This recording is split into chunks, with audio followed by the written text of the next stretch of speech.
Well, thank you very much for joining the Career in Cybersecurity webinar. I think some people might have joined this in the past. It's usually a very, very interactive and interesting session that we try to do at least once, twice, or thrice every year. It depends on how we see the need for to do this. So thank you for joining. This is more of an educational and a guidance kind of session to tell people how do I get into cybersecurity. People that have questions or those that are already in cyber, they're trying to find their way to navigate through the space into either higher roles or trying to migrate from another role into cyber, all that. So we have some specialists in the house here to answer your questions. So it's an opportunity for you to ask questions. However, as we know, 1 hour is not enough to discuss cybersecurity, but what we've tried to do is kind of give a tailored view of um, a journey into cybersecurity up to that point of specialization and how the market looks, right? So far. So I would like to kickstart by introducing introducing who we are. Um, so we are Cycom Solutions, and you might have heard of us. Some of you are currently with us. I can see a couple of known faces or known names, and I can see a couple of new names as well. So we are Cycom Integrated Solutions, and we also own the brand Cycom Solutions, and we own the brand Cycom Academy and Cycom Labs. So Cycom Integrated Solutions, as we can see, we have four different core areas, and one of them is consulting. So when we say consulting, we're looking at organizations are organizations have need for cybersecurity services.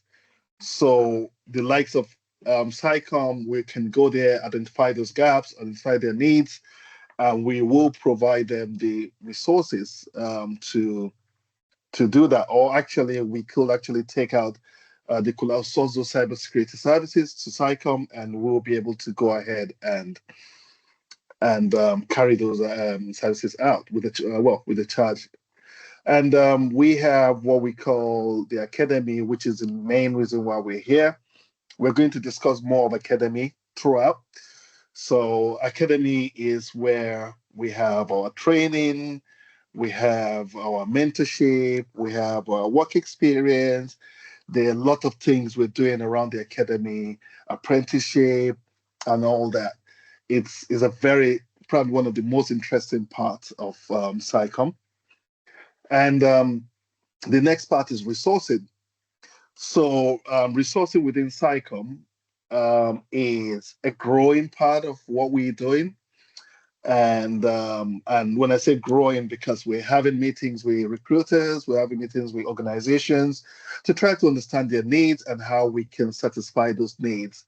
Now this will be satisfying their needs with the right resources from entry level to um, specialist roles. So, and this could be something we're looking in the in the nearest future to be able to satisfy the needs of the industry directly from our academy. And finally, around what SciComm does is SciComm Labs. And SciComm Lab is our research lab, which is one of our key. I think she just joined now. You will see her face later. Felicia, that's her baby. She's one of our non-executive directors, and she is a researcher, and she's looking around the AI cybersecurity space. And we have other researchers as well around this space whereby we're trying to understand, the gaps, trying to understand industry problems, trying to see how we can contribute to knowledge. Um, so we want to be at the forefront of cyber as a company as well. So this is one part of SciComm that is kind of future looking. Um, and as you can see, we have a couple of partnerships here. Some of the big ones here are, I'll say, the ISC Squared and Microsoft, AWS, CompTIA. We actually just listed a bit. We have a lot of partners. And what the partners do for us is they enable us to carry out our services professionally using certain standards. So I know I've spent quite time here, so I'll just move on to the next slide and introduce our speakers today. So we have some lovely faces up here. The one that actually strikes me most is Cyril's picture. Um, Cyril, you are given this Joker pose, right? Very lovely picture. Okay, Cyril is the is a pen tester, so an ethical hacker who is part of SciComm as well, and he consults with us and he will be looking at more of penetration testing, and he's going to discuss what a pen tester is. And the next person is Abraham Adeke, who is our key lead within SciComm as in regards to training.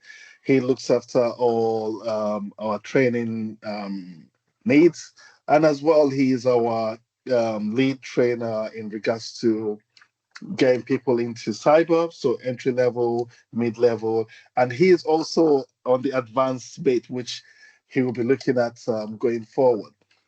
Felicia is I'm introducing everybody, right? So I'll give you, you guys will introduce yourself, right? Felicia, I always like it when Felicia introduces herself. She does it better than anyone else, right? I can't mimic it. But Felicia, I think I introduced her earlier. Felicia, I'll leave you to introduce yourself. But she'll be talking about the governance risk and compliance today. While Kamal is our SOC lead who consult with us as well, and he looks around the he'll be sticking around SOC analyst roles. He will bring in his experience from the industry to talk to us about what's going on and how you can get into this field. And we have Dr. Musa, who is if you I'm sure some of you must have watched some FBI CSI movies where you see cyber forensic investigators doing some forensic stuff, trying to find out what has happened, how did it happen within crime scenes. So he'll be the one looking at those areas for us, and he'll tell us how we can get in. And finally, that's myself. Well, Abdul Rahman. How do I introduce myself? I think I'm the one that has made it happen today, trying to bring everyone together. And we all work as a team here. So that's myself. Just I will be going into the next slide now. So while we're here, is just this is just a quick um, agenda for today. And I'll try and speed up because we're trying to squeeze everything into an hour, 30 minutes. We've got like 5 people that will be talking today, including myself, 6, right? And then we'll have these question and answer sessions. So I've kind of talked about what everything on this list. Each person will be talking about different areas, and we will be asking some questions, right? So why Cyclone Academy? So I think I talked about Cyclone Academy as one of the quadrants of why Cycom integrated. So we are one of the few authorized training partners in the UK. in fact, globally, for ISC Squared. We have a lot of CompTIA training partners, but for ISC Squared, we are one of the few ones that are allowed to train face-to-face and issue certificates on their behalf, and we use authorized trainers. So we are Microsoft partners as well, and we are AWS partner. So we have all these partnerships. Won't bore you up with that. Thank you once more. Okay, so with this, we're building a community, and what we're doing is we try to customize our program. So we're not just like robots. We go by the slides, try to talk to you about things. So we try to ensure that you understand industry. We bring in the industry experience, you know, and that. Habibet, can you please let me see if you can let the people in, or can someone? Okay. So, the last bit is that we specialize you in a certain area. So once you're done with the program, you will be leaving us being specialized. Yeah. So the next bit here is we're trying to ask ourselves, what is cybersecurity? If, for example, I go back a bit and I'm able to ask one or two people what cybersecurity is, are we going to have anyone that will be able to give us a definition of what cybersecurity is? What is cybersecurity? I can unmute you. If you put your hands up, I will unmute you to talk quickly.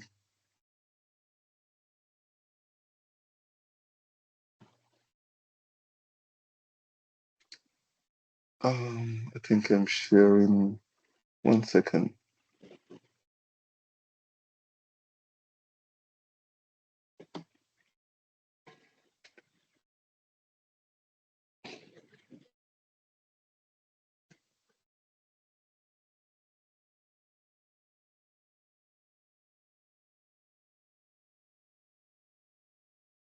All right. Is someone's hand is up? Let me see who that person is. Okay, Elias. Let me just get you, meet you, and I think I should be able to get this here where you can see what I'm doing.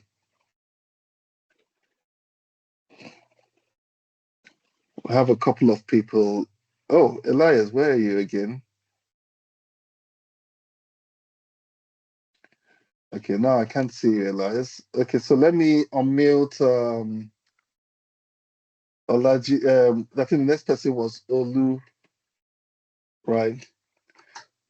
Yeah, Olu, go ahead, please. Tell us what it is. What do you think cybersecurity is? Yeah, hello, Maureen. Happy New Year. Is refers to the practice of protecting system network data from digital attacks, unauthorized access, or damage. Did you read my slide? No, I didn't. Okay, that's perfect. That's perfect. That's what I have. Omawumi, go ahead. Oh, sorry. Okay, yeah, Omawumi, go ahead. Good afternoon, sir. Good afternoon. Summary, same as what he said, but complying with the CIA triad in summary. Okay, now you've taken us, you've gone technical. All right, you've gone technical. Okay, that's good. CIA triad. CIA is confidentiality, integrity, and availability of data, resources, and that. And the final person we have here, Omomi and two more. Okay, you're just two people. Okay, that's fine. So I'm going to leave your mics on for those that have answered. So we just go ahead. Thank you very much. So when we say cybersecurity, so here it's just going to be just exactly what Olu said. That's what is on here, right?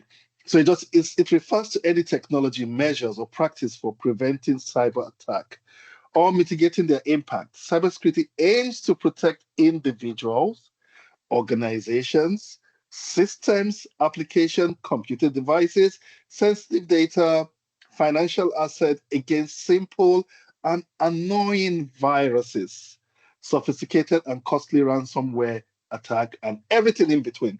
So that's what cybersecurity, not just sensitive data, right? Although IBM has just mentioned sensitive data. Protect your data. The fact that somebody can even have access to your data, even if that data is free, is public data, but the fact that they're able to reach and see that data in your on your system, it is already a breach. It makes it is not something that you want anyone to have access to. So that's what it's all about, and that is the need. That's the reason why we need people, organizations need people like us to come in and help them to carry out all this, right? There are not enough people to do this. So we need to get a lot of people in and, and get it. So next is, so there's always this misconception around cybersecurity and information security. This will have been another one to ask, but I'm looking at time. We still got some people to, we've got more speakers. So if you look at cybersecurity, we know that this focus is more around, focuses more around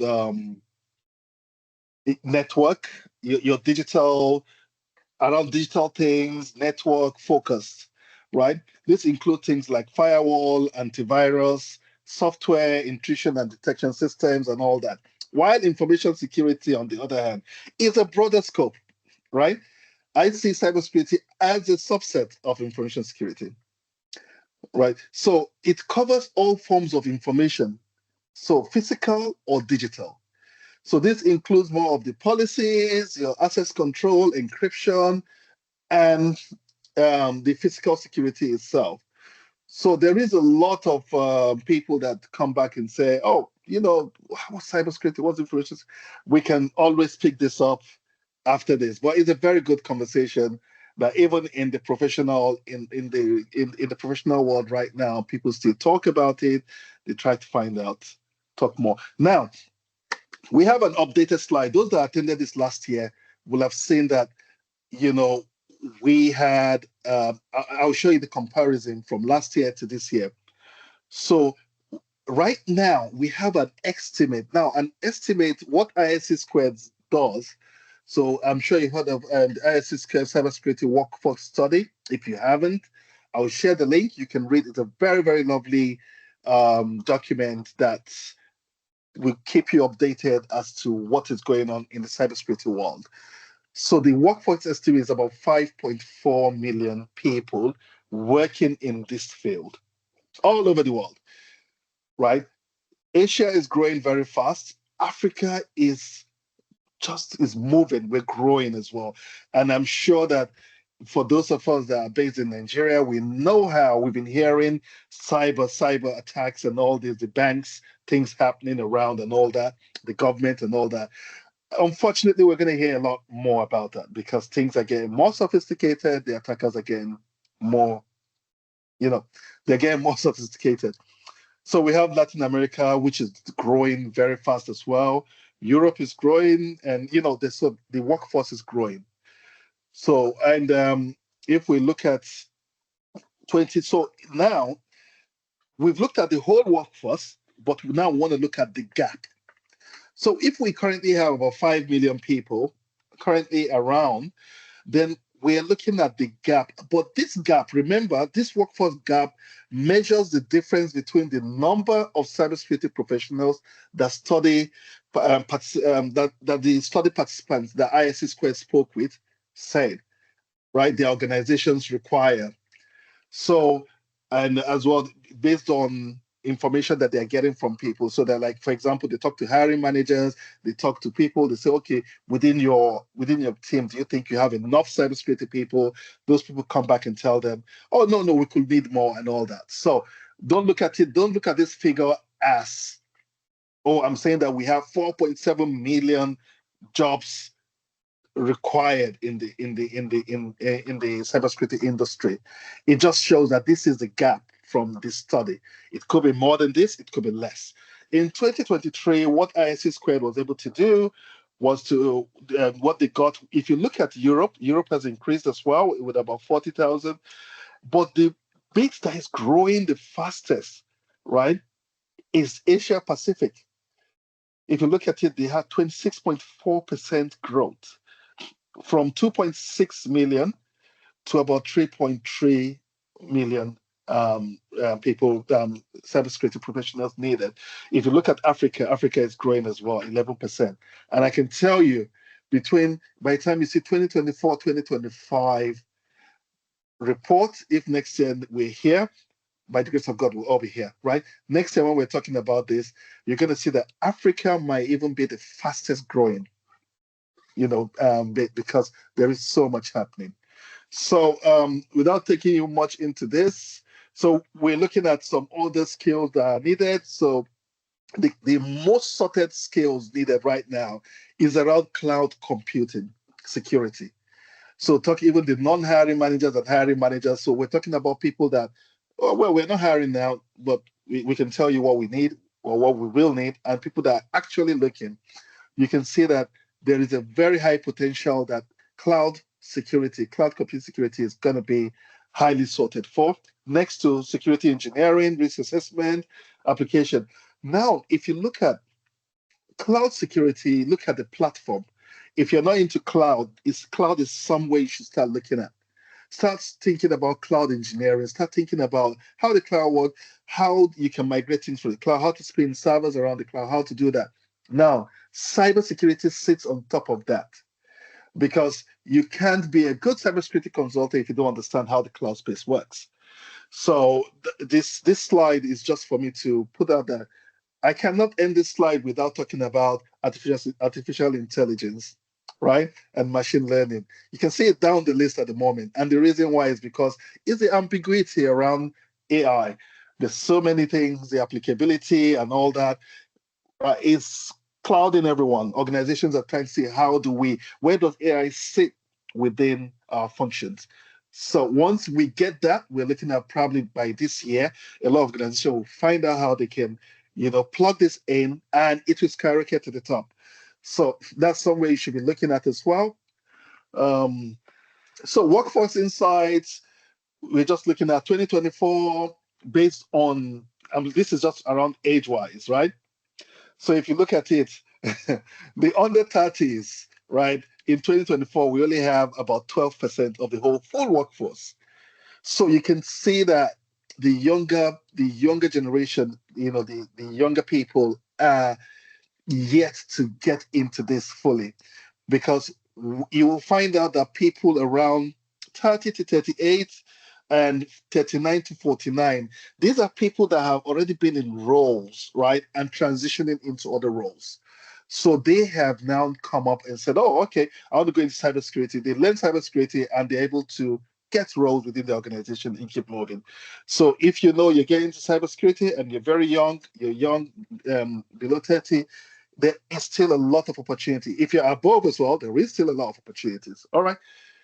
So so here I'm just gonna quickly scale through, right? And I'll just talk about the cybersecurity framework. We have different areas in cyber. We have 16 different pathways. Today we'll be discussing 4 pathways. The 4 pathways we'll be discussing is just to talk about how to get into this field, right? The easiest, we deem it as the best way we can get you into cybersecurity, or the best way we can advise you to get into cybersecurity. So we are looking at the SOC analyst, which is Security Operations Center. But if you look at what NCSC has designed here, they've looked at the 16, they've looked at some management roles, they've looked at SOC, security operations, identity and access management. But we're going to share this slide. You'll be able to go through each of them. And I'll share the link as well so that you can click through and read more details about each of these roles. But what we'll be looking at today, we'll be touching a lot more around cybersecurity, governance, risks, and management. We're going to look about around security operations, and incident response. We're going to look about network monitoring, intrusion, penetration testing. So we'll look around all that and which are the areas we have deemed this. And like I said, top 5 skills around cybersecurity. One looked sorted after. We're looking at cloud security, security operations, network security, software development, security, and risk management. So these are areas based on our the research ISC squared. Fortinet has looked at for this. Then this particular slide is talking about different roles. I'm not going to go into each role with you guys because already I've taken about over 30 minutes of our time. I need to really end here so that I can hand over to the next person. So we have different roles, which is, I'll just do a quick snapshot, pen testing, security compliance, and this. And well, at this point, I am done with my rambling, and I hope you get. I've been able to give you some very quality information about the entry part into about cybersecurity, what we do, and how you could get in. But now we're going into the entry part, how we structure things, and what you can do. You can take notes here, and you can do this yourself, or you can come to us and do this. Abraham, are you there? Good afternoon, Oh. everyone. Good afternoon, Mr. Abdul. Good afternoon, everyone. My name is Abraham Abdul. I've already done the intro already. So I'm going to be taking us on this particular part, the entry part into the cybersecurity. So for the entry part in cybersecurity, we don't have much time. So let's move to the next slide. Okay, in the entry part, security is just the elementary. Now, some of you may be asking, I don't have experience in cybersecurity. I don't have experience in IT. Where am I going to start? Yes, we don't just take you into the advanced class of the information security or the digital forensic or the pen testing. We have the fundamentals where we start from the basis. We will teach you bit and byte, how computer communicate. So here we cover IT infrastructure. We cover software development. Now, when you have your computer, you need a software that computer will interact with. So we go at ground zero. When I mean ground zero, we start from the elementary. Be it that you have this particular knowledge or you are coming in new, we carry everyone along. So you can use this as your own learning path. So we will talk about, at this elementary, we discuss about databases. We have been hearing a lot about databases. Now, when you sign up for this particular session, your information was stored on a particular database. So let's just say it. Database is just like what? Our digital archive where we save information. So whatever you do, your information is being cached on a database. So we'll talk about a different type of database ranging from the relational database. Then we'll talk a little bit about artificial intelligence, which may seems complex, but it is not complex because most of us use AI in one way or the other. Our Siri or even on our WhatsApp, we have AI that you interact with. So we'll teach you a little bit about how you can prompt your AI to give you that desired result. I will tell you how it works. Let's go to the next slide. Now, as we know, networking is the lifeline of every infrastructure. Now, it's due to network that we are able to communicate. Now, here we will tell you we'll teach you how device communicate. Now, we will not just give you the theoretical basis, but you get your hands dirty. When I say you get your hands dirty, we'll give you some simulator where you connect switches, you connect IoTs, and then you look at the protocols, the TCP, IP protocol. We will distinguish between the TCP, that is Transmission Control Protocol, and the OSI model. We'll tell you how the computer communicates. Then we'll tell you the different type of network, ranging from the local area network, wide area network, the wireless network, and the wired network. Now, this is to give you, to build you up for the next advanced tasks. Let's move to the next slide, please. Now, after you might have understand the basis, then we will take you to the introductory aspect of the cybersecurity, which is the what? The ISC square certified in cybersecurity. Now, in the ISC square certified in cybersecurity, this section will introduce you to the fundamental principle of the cybersecurity, including risk management, threat assessment, and security safeguard. Now, all participants in this particular course will also have the opportunity to take what? The IEC Square certified in cybersecurity for free. Now, some people will say, okay, this exam is free, but you understand that when you write these exams, you have to pay certain amount of money. But with SECOM, as a training partner, we will train you live on this particular course where you'll be able to interact with us. Now, when you write and pass, you don't need to pay any maintenance fee. For the first year maintenance fee, SECOM normally take care of that on your behalf. Now, after we might have built this particular, this elementary understanding of cybersecurity, next we'll move to the next course, which is the Security Plus. Next slide, please. Now, in the Security Plus, this is where we get more advanced on the cybersecurity. Now we'll be teaching you the theory, as well as you have access to lab.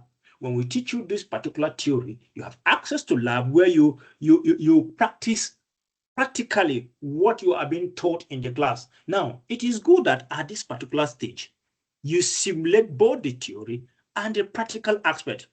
So the Security Plus is more advanced than this cybersecurity. Now, this is the technical aspect. You know the technical bit. We'll build a more complex structure of this class. But at this particular stage, you have option either to sit for the security class, the certification, which SECOM can give you the voucher at discounted rate. Now, at this particular point, you will build that professional skill. We are not just looking at only certification, but we want you to have that practical hands-on. And then at this particular stage, we'll hand you over to the next advanced class, which is what? The field experience, where we bring in experts to teach you. Thank you so much for this particular segment. Thank you very much. Thank you very much, Abraham, for taking us through. So this is, Abraham has just given us the first phase of our approach. So we take you through the first phase. So by the time you get to this particular phase, you finish this phase, it gives you a very good kind of a baseline, what they call it, foundation. So you have a good foundational knowledge of cybersecurity. Let me put it that way. Then what we look at doing after here is to now specialize you.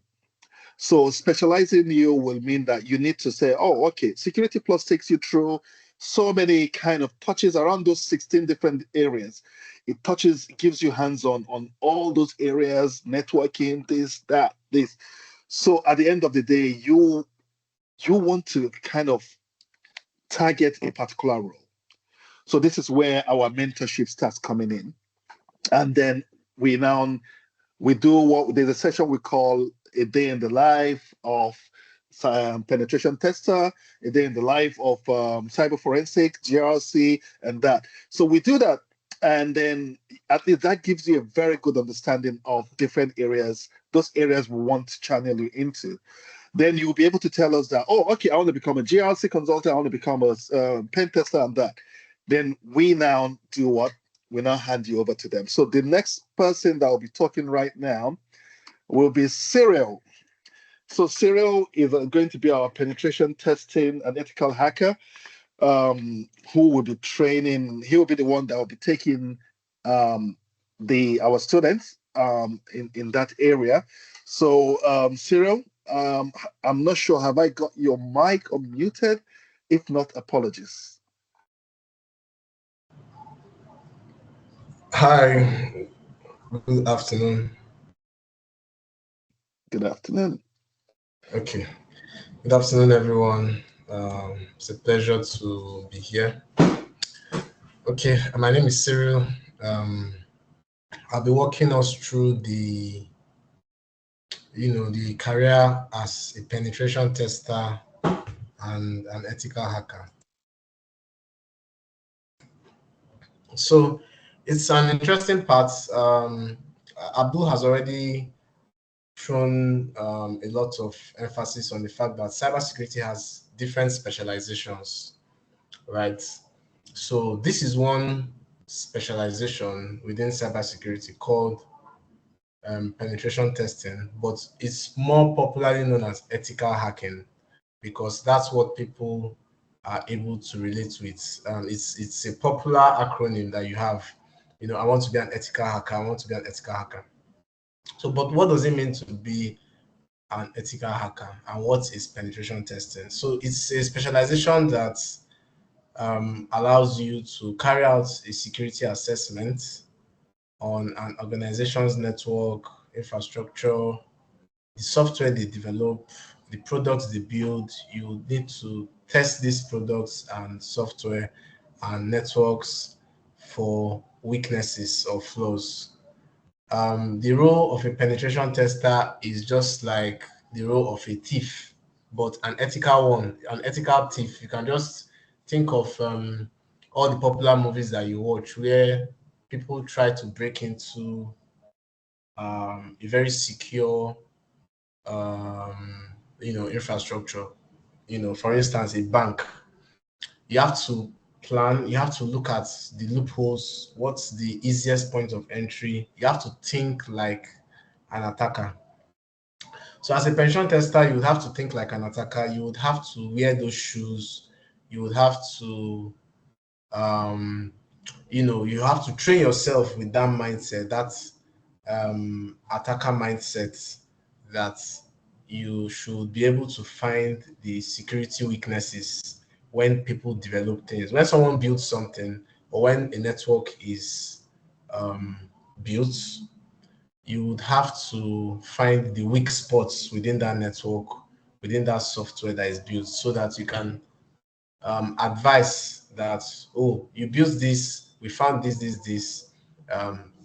need to fix it, because if you don't fix it, this is what is going to happen. So that's the role of a pen tester. Next slide, please, Abdul. So there are different kinds of penetration testing.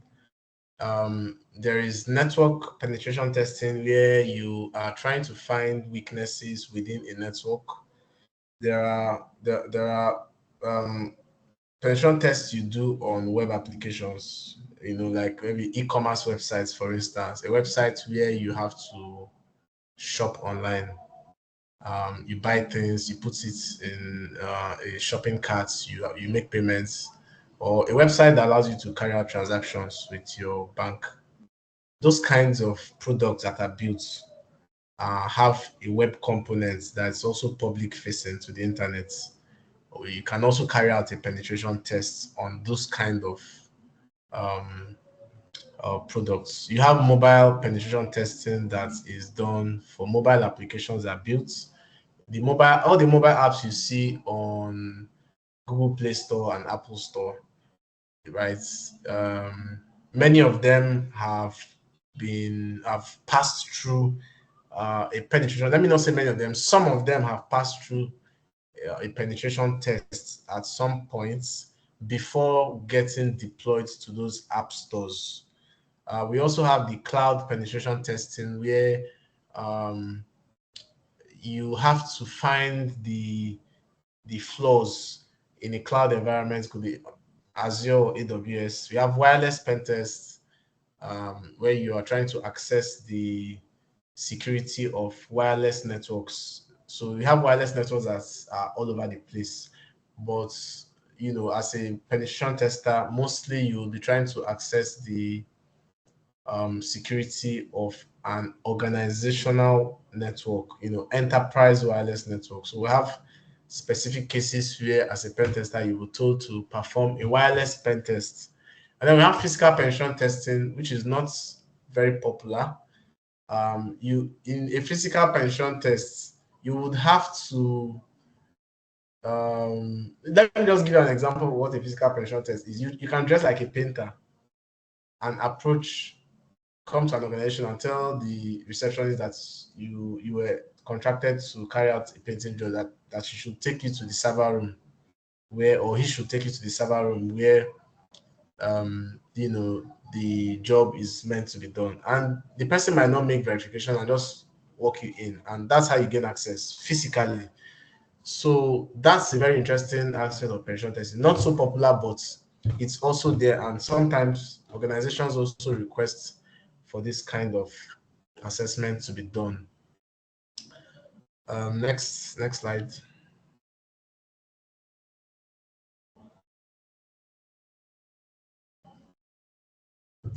Okay, so penetration testing related roles. So penetration testing in itself is strongly tied to other roles in offensive security. Offensive security is a broad term that we use to describe all the specializations within cybersecurity that have to do with some kind of hacking or the other. We have all these roles within this same category. We have penetration testing, we have vulnerability management. So you're tasked to manage the vulnerabilities in an organization to keep it at the lowest minimum, so that the organization does not have so many critical weaknesses within their systems. Your job as a vulnerability management analyst will be to manage and treat those vulnerabilities so that they don't get out of hand. We have exploit development, very, very specialized role. Your role here, most of the people who specialize in exploit development, they are usually researchers that are looking for how to uncover new exploits for systems and networks that have not been discovered before. Then you have red team operations, where you have to pose. Red team operations is also very specialized because you are operating like a nation state actor, a threat actor, that you have a very big objective. It could be for the purpose of gathering confidential information from an organization. Your objective as a real team operator could be that um, you want to make a certain amount of money. But when you're tasked to perform a role as a red team operator, you're trying to simulate an attack to test how active the organization is to responding to an incident, right? You don't have to wait until an incident happens within the organization before you respond. So a red team operator will continue to run simulations against the organization, simulations that look like a real world incident, just to keep the organization on its feet and make sure that when a real incident occurs, they are not sleeping. And then we have reverse engineering, which you have to tear down software to understand how it works.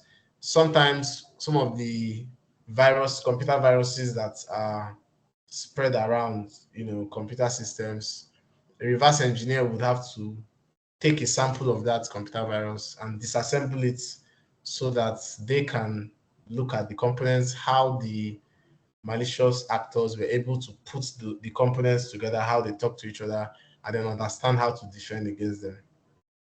So these are some of the rules around penetration testing and offensive security. Okay, what are the day-to-day activities for someone in this role? So day-to-day activities for an ethical hacker will be to find vulnerabilities in software, could be any software that's developed. You have networks and systems. You would also want to find vulnerabilities in computer networks. how data flows within a network. Sometimes you find an issue that, oh, the data is not encrypted, it's not confidential enough. You need to secure it and make the data confidential while it's moving across the network. So that will be your job as a penetration tester. Then you also have to simulate attacks.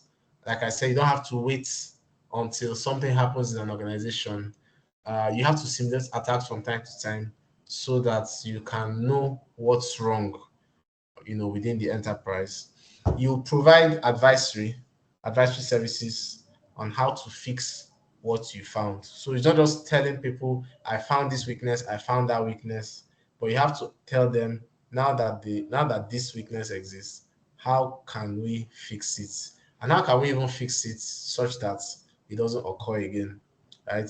You'll be tasked to hack the system, right? Find entry points, exploit weaknesses, just to demonstrate that someone else could have done the same thing, and it's better you're employed as an ethical hacker to do this and find them before the malicious guys do.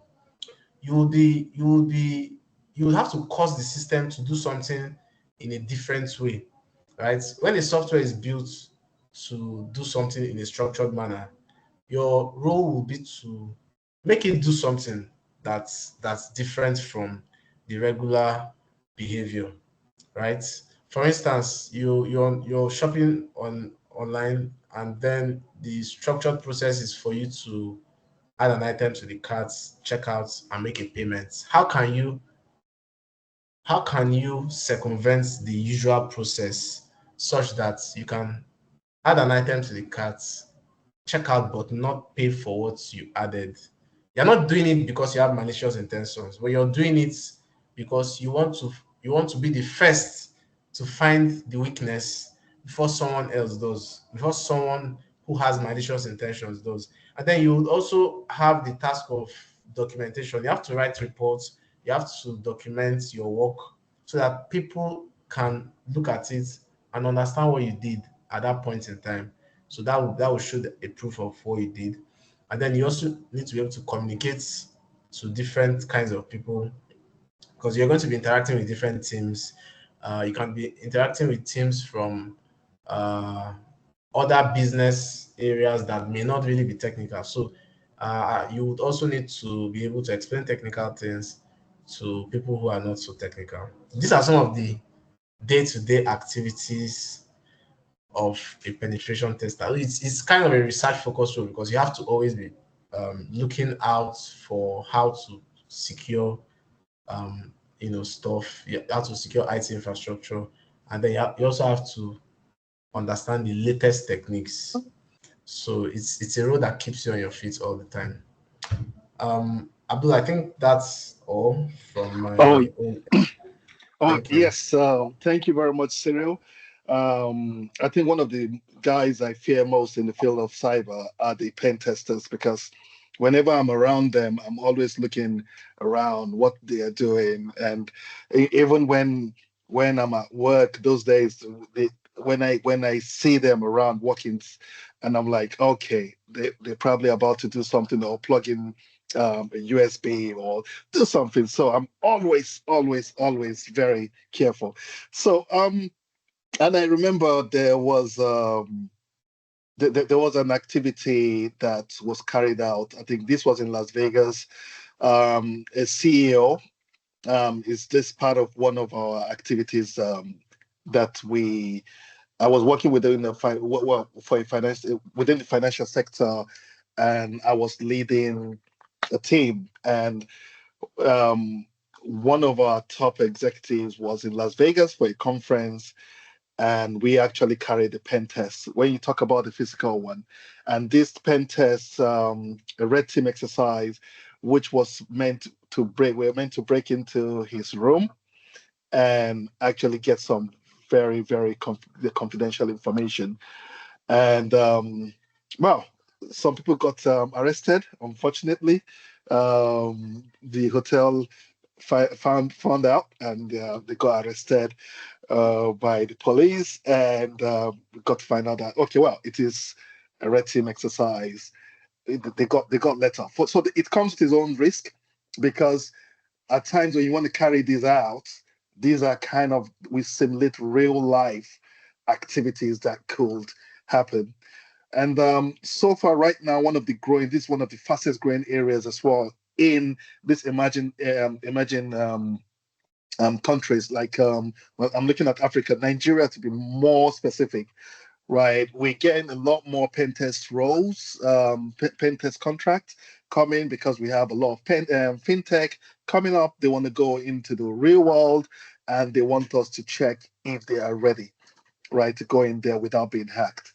So that's it. So I wouldn't bore you. I will let you. I will move on to the next. Felicia, are you here with us?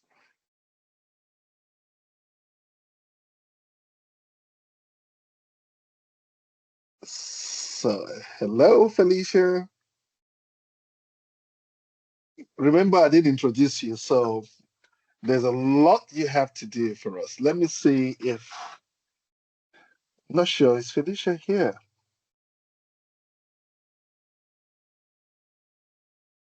Or do I have her muted? Felicia, are you here? Okay, or should we go to? She's on mute. Can you unmute her? Oh, okay. I thought so. Let me see. Let me go. Let me find her. How can I keep Felicia on mute? I'm in trouble. Felicia, am I in trouble? Probably that's your way to make me shut up. All right. Yeah, thank you very much. Apologies. I was trying to. I've just unmuted you now, and your video. Have you put on your makeup? Abdul, I will take it offline. Thanks, Abraham, for saving me. Hi, everyone. So I am Felicia Moedel Samuel. I've been on since the beginning of the program, listening to Abraham, also listening to Cyril, and then also listening to you scaring everybody about pen tests. But it's not that bad. I mean, they provide a lot of intel and information to people like us in this space. So I'm just going to quickly talk about cybersecurity governance, risk, and compliance. A little bit about myself because Abdul has pushed me into trying to introduce myself. So I will just do a little bit. I've been in the industry for over 25 years, worked in different snippets of roles. And currently, I'm more focused on cybersecurity risk management, leading on risk initiatives across multiple organizations, especially the organization that I work in. And then I'm also in the research space, currently doing a doctorate on secure adoption of AI, more focus on creating a risk-based approach to the adoption of AI, especially on regulated platforms and critical infrastructure. So that's one of the things. And then also, my love for research has led to us trying to set up SciComm AI Lab, where we would open doors for industry-based researchers to be able to research on topics that are related to emerging technology, artificial intelligence being the topmost on our list. But there are also other areas like Internet of Things, smart devices, which Abdul makes it look make it to look as if I'm the only researcher in the house. That is also his area, and the area where he's doing his own research. So it's a full team in SciComm, both academics and people who have gotten a lot of experience. So that's a little bit about the history behind this. I'll go straight into the slide. Abdul, can we go to the next slide, please? When we talk about GRC, which is governance, risk, and compliance, I always like to say that the topic spreads across many parts of the organization. What am I saying in essence? Governance, risk, and compliance is like it's a function that can sit within operations, can sit within HR, can sit within manufacturing, distribution, You have governance, risk, and compliance in IT, which is specific to technology. And then you have governance, risk, and compliance within cyber. And it's the same definition across these functions, but it's only that the focus might be different function by function. So it's a set of framework or a set of practices that organizations implement in able to ensure effective management and oversight of their operation, risk, and compliance. Every organization have one regulation or the other that they need to comply to. And that's why I'm sure a lot of people, if you have worked in the bank or in the financial industry, you know that they are heavily regulated. So any organization that is regulated one way or the other would require a governance function, would require a risk function, and would also require to be compliant to those regulations. Next slide, please, so that I explain. So with that thought in mind, we'll go to describe what it is from a point of view of cyber, okay? So cyber governance, risk, and compliance just refers to, again, the framework, the practices, the processes, procedures that organization puts in place. In this case, it would be to be able to manage and mitigate risks that are associated with cybersecurity, to be able to control and manage and monitor their compliance to the relevant regulations and also industry standards. So in a nutshell, you have the governance space that is helping to put the building blocks together. That they look at everything. For instance, you can see when we're talking about pen testing, for instance, and vulnerability management. I always have this saying when I'm describing the need for governance. There's a thought leader in the industry called Miles Monroe, and he has this saying that said, if the use of a thing is not known, then abuse is inevitable, right? If the purpose of a thing is not known, then abuse is inevitable. What am I saying in essence? If you don't have a set of rules, guidelines to kind of like manage the activities that we have, especially in the cyber function, then you would have an organization that will be working in silos, which does not even help to make that organization secure. And that is where the governance piece comes into place. The people who actually make sure that we are all cohesively working together. And I would explain what they do. Then risk also. Of course, the definition of risk is, okay, we're looking at harm. How are we going to be exposed to certain things? It also follows some certain guidelines. It also follows some certain pointers as to what it is that we need to monitor, what it is that we need to look into. And then the compliance side, of course, would also make sure that we are meeting up with our obligations, both internally and externally. All these three things would work with the organization's goal, and the organization sets strategy and objectives. This is the space that will join all the initiatives relating to cyber into one place and will to ensure that we are all delivering to the organization's goal. I'll go a deep dive into what the definitions are for cyber security governance. So for cybersecurity governance, you are looking at a comprehensive cybersecurity strategy that integrates the organization's operation and prevents interrupting activities due to cyber threats and attacks. In the governance space, that is where the policies, the standards, what operations that we're going to be taking care of within the organization is set. They also set up things like governing committees, forums, working groups, right, that help provide this information that other teams within cyber would work towards. I'll give a quick example. Yes, it's good to have a penetration testing team, right? But the penetration testing team needs to have a process.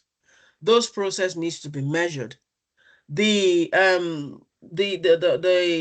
benefits of having that team needs to be captured and presented for strategic decisions. It is the people who are in the cybersecurity governance team that help to make sure that all those information are available. That also make sure that they set the benchmark for carrying out penetration testing. And all those things you would find out in the organization's policies and standards, which different teams are mandated to adhere to. Now, the next set is compliance. The people who are in the compliance team, compliance ensures, next slide, please, Abdul. Next slide. The compliance ensures that whatever the organization has agreed to follow, whatever regulation that the organization has agreed to adhere to, the compliance, cybersecurity compliance team, and this is more from the cyber security space, from the security space. The cybersecurity compliance guys are the people who carry out the internal auditing, the monitoring, the providing expertise and educating people on what they need to do to make sure that the organization is meeting up with their regulatory obligations and their internal procedures and internal policies and standards. And a good example would be, you could have in the standard that you would have to carry out vulnerability scans on your critical application once every month. That particular rules and regulation would live in a standard, which means that people in the organization would need to make sure that their network is scanned once every month. Now, the people who monitor to make sure that those particular network, that the network is scanned and pull together the evidence to show that they are meeting up are the people who are in compliance. And it's not only the internal regulations or standards in this case that they actually monitor. Like for instance, in the bank, if you have an application that uses payment card, there's something they call PCI DSS, which is a regulation for organizations that have payment card infrastructure. And every year you are audited. Every year for an organization that does that, you are required to have evidence to show that. The compliance guys also work in that space. Quickly, the next one. So paraventure that we are not meeting up with external regulations, we are not meeting up with our internal standards, it means that we are now open to one risk or the other, and that's where the risk team comes into play. Now, I know that there's risk assessment carried out in different functions, but the cybersecurity risk management not only takes care of risk assessments, but the holistic view of risk management is managed by this set of people. And the three arms, governance, risk, and compliance, work hand in hand because their activities are really, really interwoven. So it's a very good space to be in. And I've actually itemized, if, for instance, because we're trying to open up your mind to be able to see where do I fit into cyber, right? And if you've worked as a project manager, a business analyst, an IT analyst, even if you've worked in a negotiation space, you've worked as a car salesperson, and you want to go into cyber, this is something that you might even need to consider, because in all honesty, in all that I've said, the key skills that would make you succeed in this role is if you are able to facilitate, if you are able to negotiate. Of course, the research bit is very, very important because things keep changing. If you're also able to do report writing, I mean, if you've gone to, even if it's secondary school, you should be able to do some form of report writing. Then the communication skills, especially spoken, written and spoken, because you're going to be working very closely to each other. And everything within the cyber GRC space is all reliant on security frameworks like the ones that I'm sharing on the screen now, and then also regulatory frameworks. Then, of course, network fundamentals, because in every IT environment that you have, the networking side is the backbone of it. And also they've got lots of certifications out there. The ISC squared, I always recommend the CC, ISC squared certificates in cyber, because that gives you an overarching view of, all the knowledge that you need to know to be able to now build upon for whatever specialization you're going through. And then if you now want to specialize, you can go into the ISC squared cyber governance, risk and compliance role, and then the other ones. So in a nutshell, it's a very good role to look into. And we also have teachers and resources within SciComm to be able to guide you with that. Abdul, thank you. Thank you very much, Felicia, for that. And just to add, even if you are, it doesn't really matter where you're coming from. So if you look at, I also say people with, for example, if you're within the healthcare, you're currently in healthcare, and you want to move into cybersecurity, you see the domain knowledge you have around that healthcare, understanding the structure, right, and all that, that actually contributes. It helps you to understand, right? An example is within the healthcare sector, we have a certain regulation that governs that.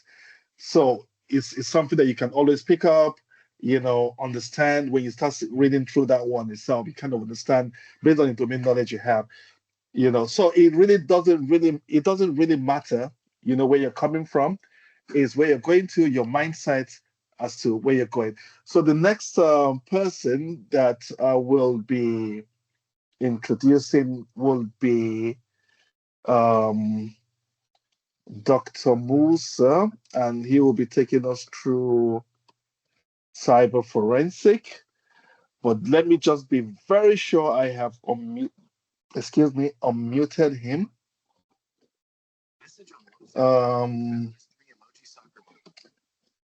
Let me see. Disabled. Yep. So he's unmuted. Let me see. I've muted you now. Allow mic. Dr. Musa, can you hear me?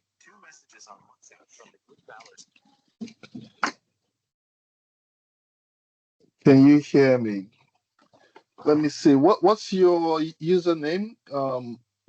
What username have you used? Because from where I can see here, you have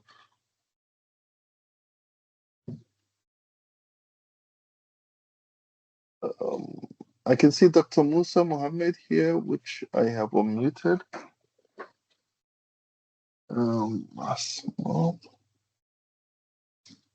Okay.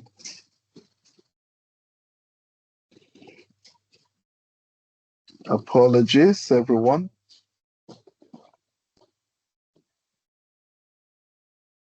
So, Dr.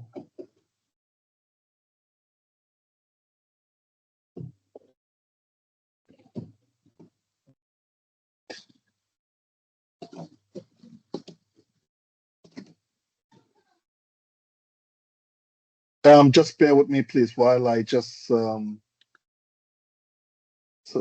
let me make you a presenter, right? So maybe that will help. So I have made you a presenter now, Dr. Musa. Is that better? Yes, it's better.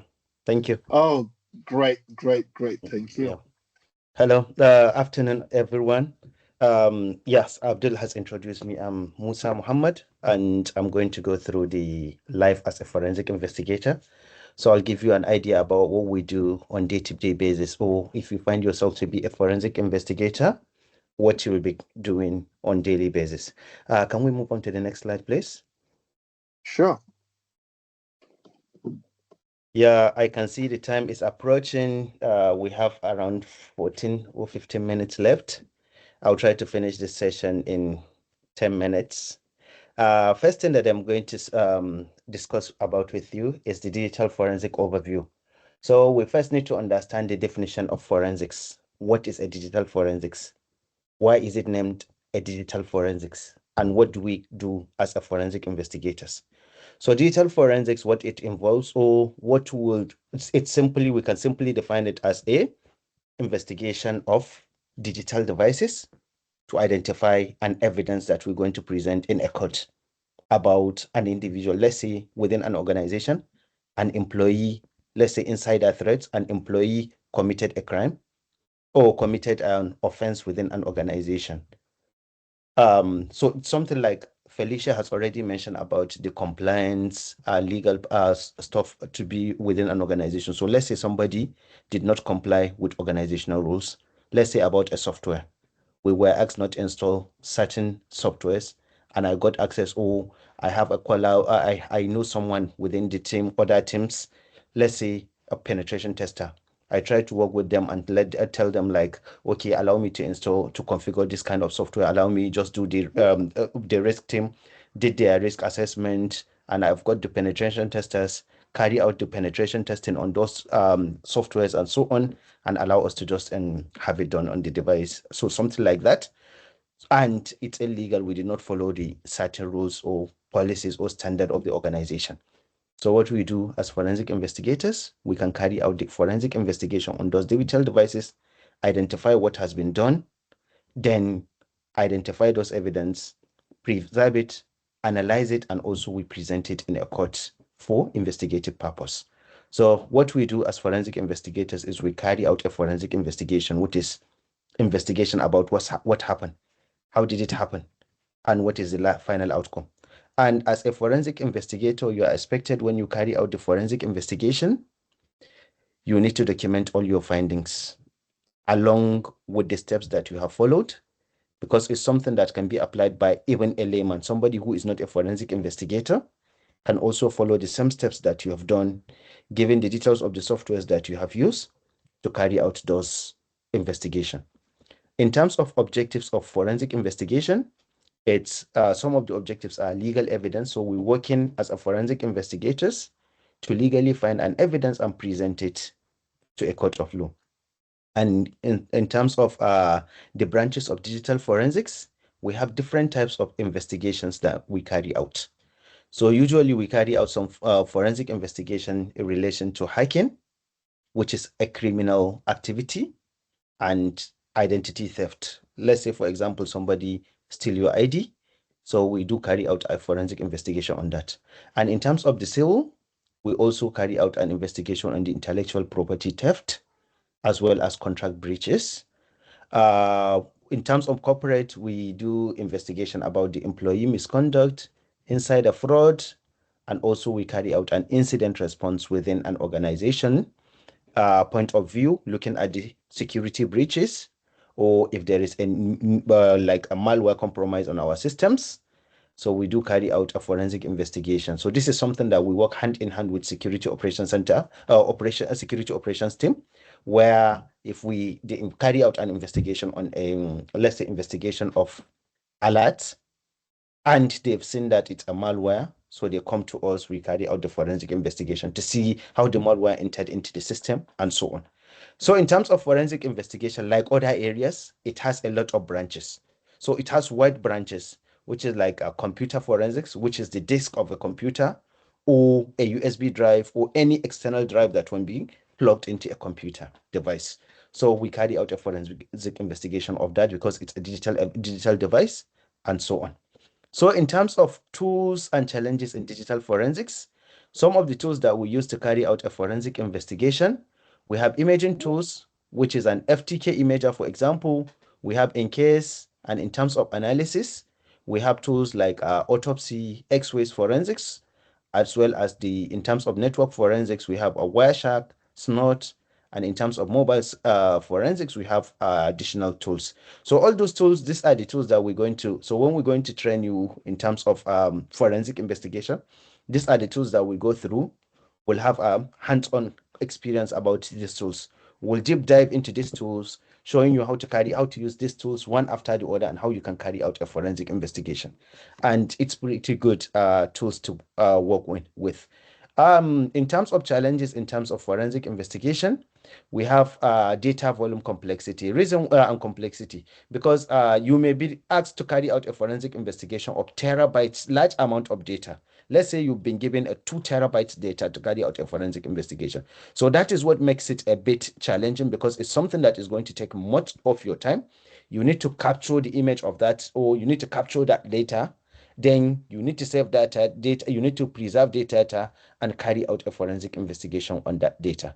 And in terms of encryption and data access, also this is an additional challenge, because the data may be encrypted and you will not be able to get access to that data. So in order, you have to decrypt the data and have access to that. And also additional challenge is regarding legal jurisdiction, because each and every country have their own legal jurisdiction. So maybe like a case, you've been asked to investigate something and it led to another country. Let's say you've been asked to carry out a forensic investigation in Africa, and in order to carry out the investigation, you're carrying out your investigation, you identify that the case or the individual has carried out the illegal activity or the criminal activity from Europe. So you have to look at the legal jurisdiction in the Europe. Will you be able to carry out that investigation? And these are some examples that I wanted to go through a case study, but I did not add it because we don't have time enough to carry out the look at the legal. So for example, of some of the cases, you can see that something has happened in the Europe or in United Arab Emirates, and the UK, let's say, for example, wants to get that individual, they will not be able to get that person until they have applied just jurisdiction and so on. And also evolving technology also affects the cause a lot of challenge, because you are used to this tool, working on this tool to find some evidence, and you will not be able to use this tool. You have to adapt the new technology. For example, the AI now, we can adapt AI to be able to carry out the forensic investigation along with the AI. But we know AI is not really perfect. Can we move to the next slide, please? Okay. So our day-to-day activities as a forensic investigator, we carry out an acquisition, we acquire the evidence, we analyze the evidence, and we document, collaborate with other team, that is like the legal team and law enforcement, and we carry out a reporting. So these are some of the stages that we're going to follow. So when we're going to train you about a forensic investigation, these are the kind of the steps that we're going to cover. We'll ensure that we have covered all the details of forensic investigation, how you can carry out a forensic investigation. Believe me, once we have finished this training, we cover everything about forensic investigation. You are ready to go. You are good to go. And one good thing about forensic investigation, when you are carrying out a forensic investigation, is not only like you are a forensic investigator, because some of you may ask a question, where will I fit within an organization? Because it has to be when there is an incident, when an incident occur, that's when I'm going to carry out a forensic investigation.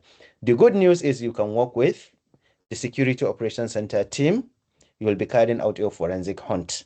While the devices are on the network, you can be carrying out forensic hunt, looking for what is happening around the network, be able to identify something, maybe breaches, maybe there may be a device that has a malware. The Security Operations Center team were not able to detect it, but you're able to see there's malware on that system.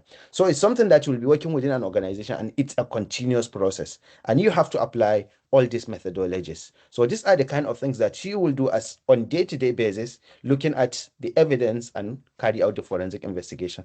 Can we move to the next slide, please? Okay, so in summary and conclusion, I would say digital forensics addresses cyber crimes and data-related incidents. So if there is any cyber crime or any data-related incident, we do investigate it as forensic investigators. And we have specialized tools that we use to uncover evidence, as well as adhering to legal and ethical standards when we are carrying out a forensic investigation. One more thing that I'm going to mention to you regarding a forensics, which is something that we're going to cover in depth. So one thing about it is that as forensic investigators, we don't really care about a privacy, because that's one of the cybersecurity triad, which is CIE, that was mentioned earlier.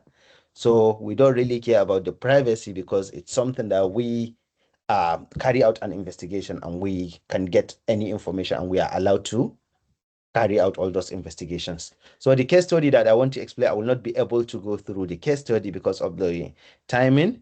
So thank you so much. Looking forward to the next session where we go in depth into digital forensics, and you will have a hands-on experience or hands-on challenge about a digital forensics. So thank you.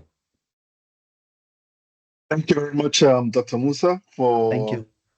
for actually taking this. This was very, very quick, and straight to the point, right? So thank you very much for that. I would like Thank you. I would like to introduce um, Kamal, which is for SOC. Because of time, I think we're not going to go through the full thing. He's just going to maybe talk to us for like 2-3 minutes.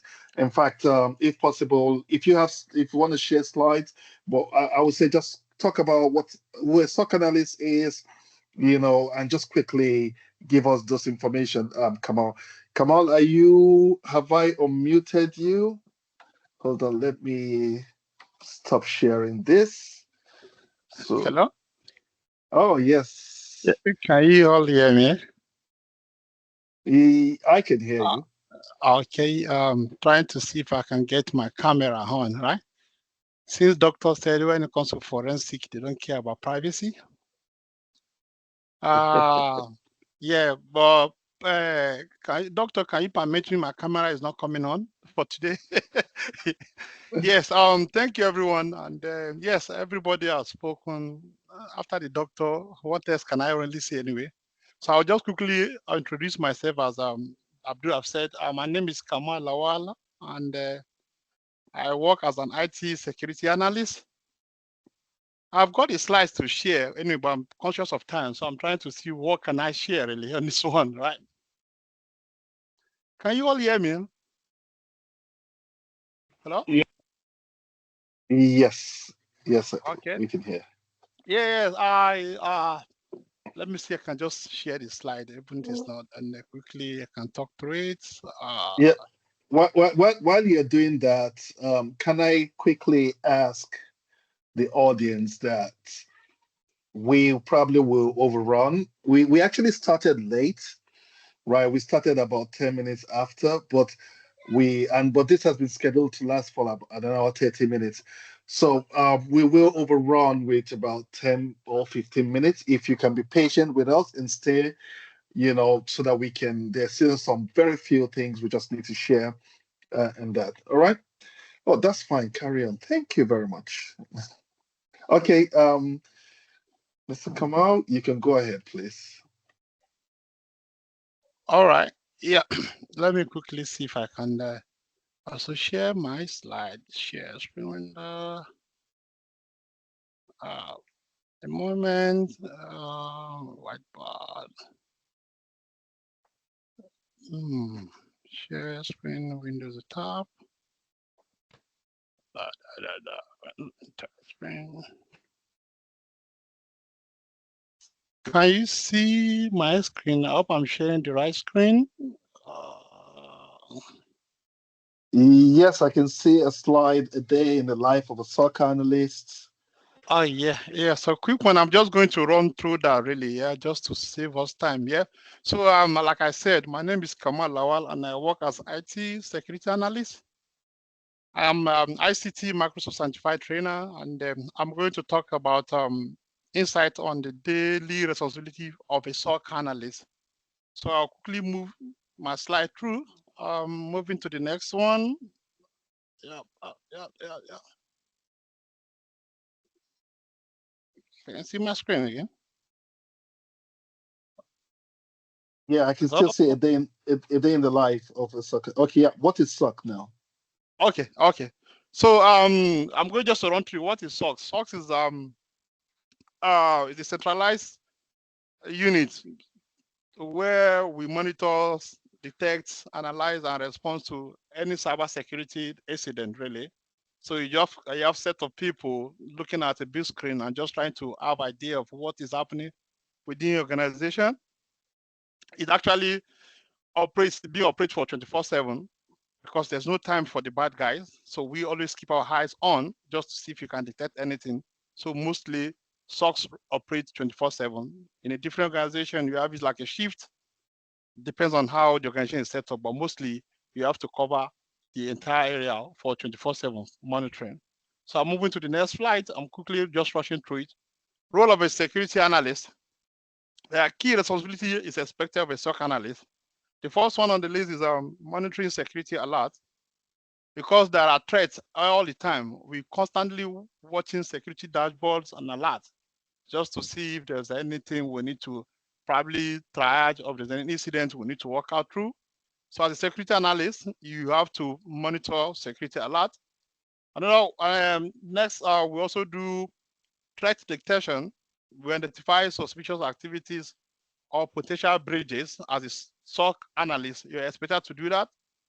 Another thing you're expected to do is incident response, investigating, mitigating security incident.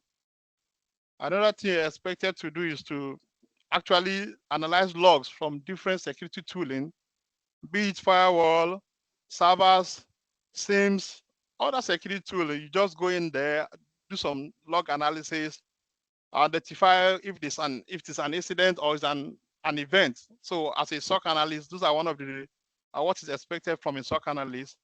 Another aspect is a threat intel, because the landscape, they say, is keep changing. The bad guy keeps getting different ways of penetrating or attacking organization. So as a SOC analyst, one of the key roles is you have to carry out threat intelligence. You stay up to date on the latest security threats and tactics, just to identify or just to be aware of the ways and doings of the bad guys. So moving to the next slide. Yeah, typical day in the SOC. Generally, my morning routines. I log into security tools, be it SIEMs, EDR. There are different SIEMs there. There's Splunk, there's IBM, there's QRadar, there's Sentinel. And I think when you come to the academy, we'll have this couple of tools. We show you how it operates. There are also in the morning, I review overnight alerts. Once I come in, for those that actually worked through the night, they perform some kind of handover. Then you carry on from there just to review any overnight alert. You prioritize the critical alerts for investigations, and yeah. So then another aspect in the morning is a daily briefing. I had some team meetings to discuss if there's any ongoing incident based on what has been handed over to you, or if there are key priorities, maybe from your email, there is a change of tasks or something has been assigned to you. So those are the things I do and my part of my morning routine. During the day, triage alert. You sort out through alerts to determine false positive or retreat. You're just looking through a whole list of alerts and just trying to say, okay, this needed additional attention. Oh, this I can close this one. This is false alert. This is expected. During the day as well, we are expected or actually also do incident investigation.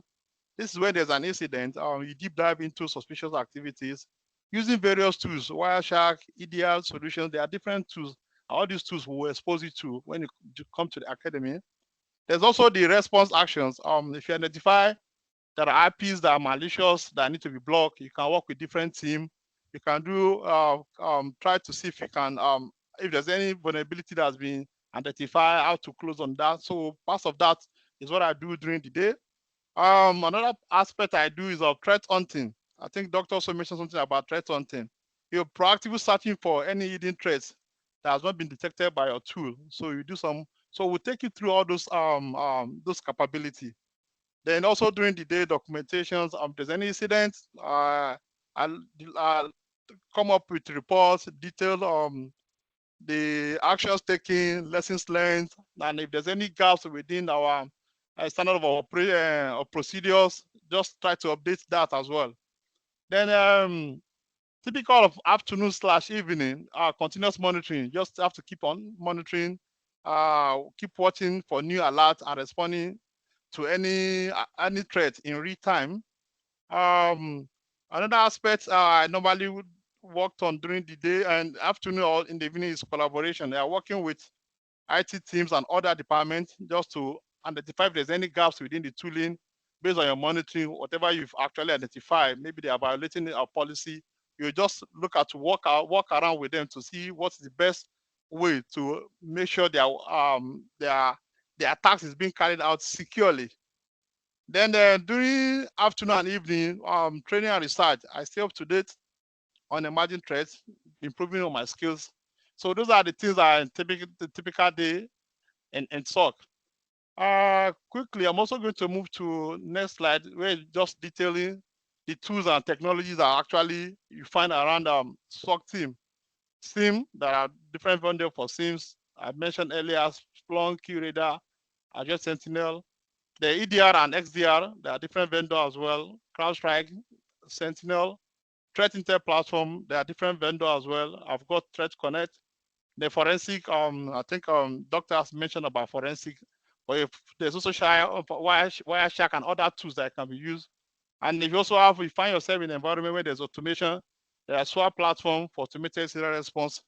Those are the few and other tools that we use in SOC really. Then challenges and reward. Yeah, with SOC, I think yes, you definitely going to receive high alert volumes, and that will also maybe kind of it will involve more of your time. It involves a lot of analysis and trying. It also involves having the knowledge of business also help you in achieving this. Then there's evolving threats because the land landscape keep changing. New ways of doing things keep changing. So the threatscape, there are a lot of new emerging threats that is coming up. So you need to keep yourself abreast of that. And yeah, those are the challenges you face as a SOC analyst. Yeah, time pressure during incident response. Whenever there's incident, yeah, there might be pressure because you want to quickly see how you can mitigate whatever risk or whatever incident that has been picked. So you might need to work in within a constrained time to just ensure that the incident is being mitigated, right? The reward, yeah, direct impact on protecting organization. When you work as a SOC analyst, there's a direct impact in ensuring that the organization is remains secure. Continuous learning and problem solving. Yeah, if you fulfill when there's a threat and you're able to mitigate that, you identify that, and there's an incident, you bring that incident, reduce the risk of incident from high to low. There's that kind of fulfillment, and there's ability to also keep learning, continuous learning. Another reward I want to talk about is team collaboration and high job demand. As you all know, yeah, everybody wants cyber in the team, and the ability to collaborate with other teams within the organizations. These are the few rewards I can mention. And yeah, cyber career tips for aspiring SOC analysts. Yeah, learn networking and security fundamental. That has been mentioned in the slide before now. In certification, Security Plus, CC, there are a lot of them. Gain hands-on experience. Come to Cyber Academy. We could help you with all this.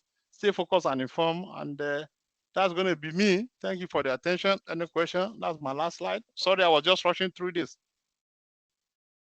Thank you very much, Kamal, for the fantastic rushing. But it's really informative, and thank you very much for that. So I'm just going to share my screen back quickly, and then we round up. Okay, and just bear with me. So share. Okay, so now we've heard from the different areas. Now we've heard from the SOC, we've heard from cyber digital forensic, GRC, and penetration testing. Those are the areas we're looking at. So far, by the time you're done with that side, then we go into what we call the mentorship and career development part of things. And this is where we start looking at that's where we start looking at your career growth, industry best practices, real world cybersecurity applications. So these mentorship, they're all led by the specialists. So these are more real life application of things. We bring things together like Okay, what happens in real life world? We have simulations, different platforms where you can actually get your hands dirty, right? And we look at for your career development as well. So we look at where you're coming from. We try to adapt your CV into a cybersecurity CV, giving you a very good spotlight. So this will mean um, all you've done with SciComm will be taken into consideration as part of your experience.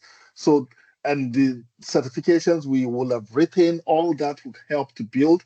So by the time you're done, your CV looks a bit fluffy, you'll be able to apply for entry level up to mid-level roles in cybersecurity. And another thing we do is take you through the LinkedIn optimization. We try to let you know, try to advise how you should structure your LinkedIn so that potential employers will notice you. And if by the time while doing this you put your CV out, you get calls for interview, we always bring you on. We prepare you for the interviews. So we look at the job description and we kind of run through and make sure you're prepared at the end of the day. When you go for that interview, you won't be kind of jittering or anything like that. You know what to tell them. You're prepared, right? So we are there to support you. And what we do as well, we don't just support you before, like I said, we're building a community. So we do pre-job support. And even when you get the job, you can still come back to us and say, oh, Abdul, oh, Felicia, oh, Kamal, or Dr. Musa, or Cyril, I have a problem. This is what's going on without sharing any confidential information around your work. Right? I have a problem. This is what's going on. How do I get across it? I have a problem. I need some templates to start this work. This is what's going on. You have that community to back you up, right? So the next bit of things, like I said, we have some new programs that we're introducing, which is we're looking to introduce, like we said, there is a very, very, very, very big space. What I mean, we want to be able to give our community a good chance to get into the top roles in cybersecurity. So we're looking at cloud engineering, so more of cloud platform engineering, that bit, and cloud security architecture.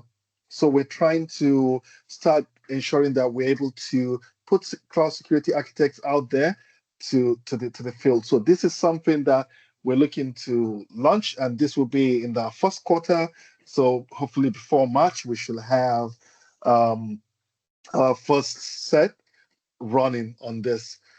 So this is open to our existing students, and even if you want to join from outside, that's fine. Right. So now I did I did this morning. I was like, okay, you know what? Let me do something. Let me go through. And I went to search. I searched online this morning that what are the opportunities out there, right? As much as I don't like to share this, but I said, let me actually check what the opportunities are for a cybersecurity analyst. And when I checked most of these roles, these are things we teach you. These are things we actually will mentor you for. And at the end of the day, no, this is not even sorry. Let me share the next one with you. This is for last year. So this is for this year. Yeah, this was this morning. As you can see, I checked it Friday 17th.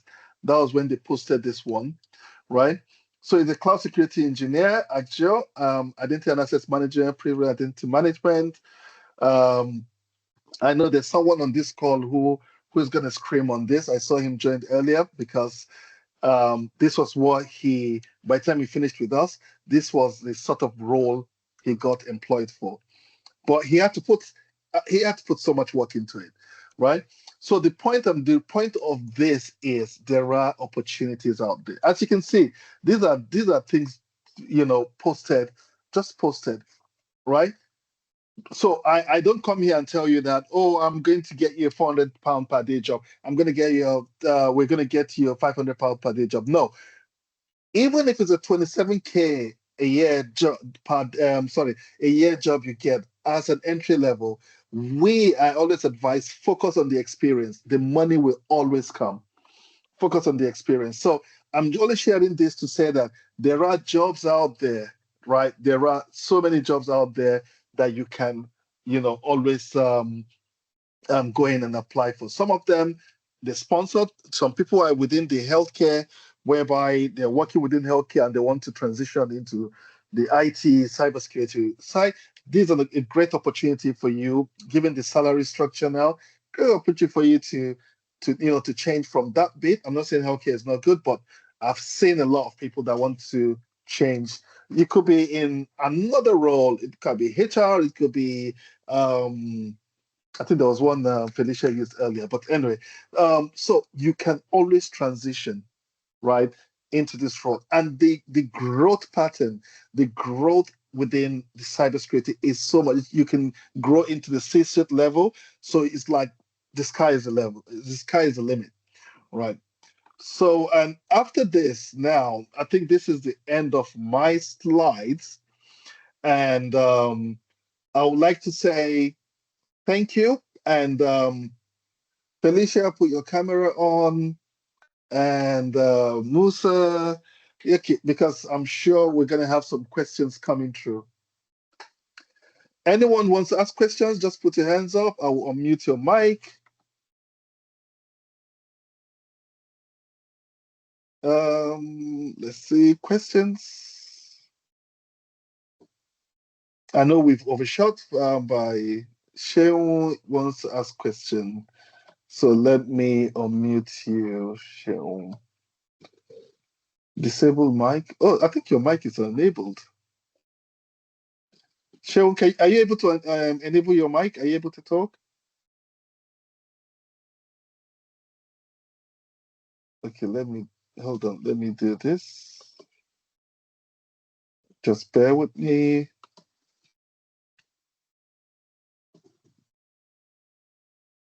Allow mic, yes.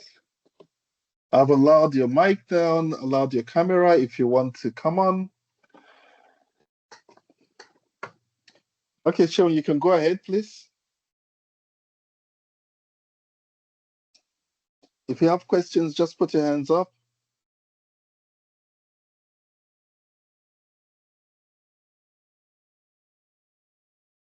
Anybody else questions? Come on. Abdul, there's a question. There's a question in the chat. So I'm saying I'm in the chat. So just in case you don't want to speak, you can actually put your questions in the chat and we can read it out.